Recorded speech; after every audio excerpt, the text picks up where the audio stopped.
பெர்சன்டேஜ்ல இந்த question ப்ரீவியஸா SSC exam கேட்டிருக்காங்க. அதாவது 2 தொடர் தள்ளுபடிகளான 10%, 16%க்கு நிகரான ஒரே தள்ளுபடி சதவீதம் கேட்கிறாங்க.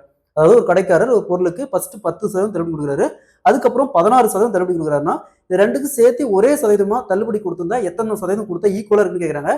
இதே கொஸ்டின்ல 3 தொடர் தள்ளுபடி கொடுத்தாங்களா எப்படி சால்வ் பண்ணலாம்ங்கறத நம்ம ப்ரீவியஸ் வீடியோல பார்த்தோம். சோ அந்த வீடியோ பார்க்காதீங்க, கீழ டிஸ்கிரிப்ஷன்ல லிங்க் இருக்குது, ஒன்ஸ் போய் பார்க்காதீங்க, பாத்துருங்க. சோ இந்த மாடல் சம் கேட்டாங்களா எப்படி குயிக்கா நம்ம சால்வ் பண்ணலாம்ங்கறத பார்க்கலாம்.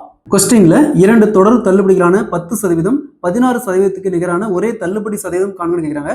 பெர்சன்டேஜ்ல இந்த மாடல் சம் கேட்டாங்களா இதை எக்ஸ்ன்னு எடுத்துக்கோங்க, இதை ஒய்ன்னு எடுத்துக்கோங்க.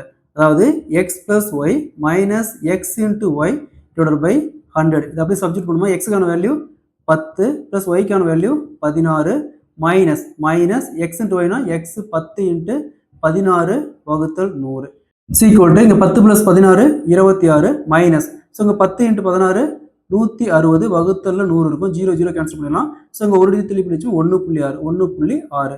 ஸோ 26ல் 1.6 போச்சுன்னா மீதி 24.4%. ஸோ இந்த ரெண்டு தள்ளுபடி கொடுக்கறதுக்கு பதிலாக இந்த ஒரே தள்ளுபடியை கொடுத்தோமா 24.4% கொடுத்தா இது ஈக்குவலாக வரும். ஸோ இதே மாதிரி இந்த சம் பாருங்க, 2 தொடர் தள்ளுபடிகளான 15% மற்றும் 30%க்கு நிகரான ஒரே தள்ளுபடி சதவீதம் கணக்கு கேட்குறாங்க.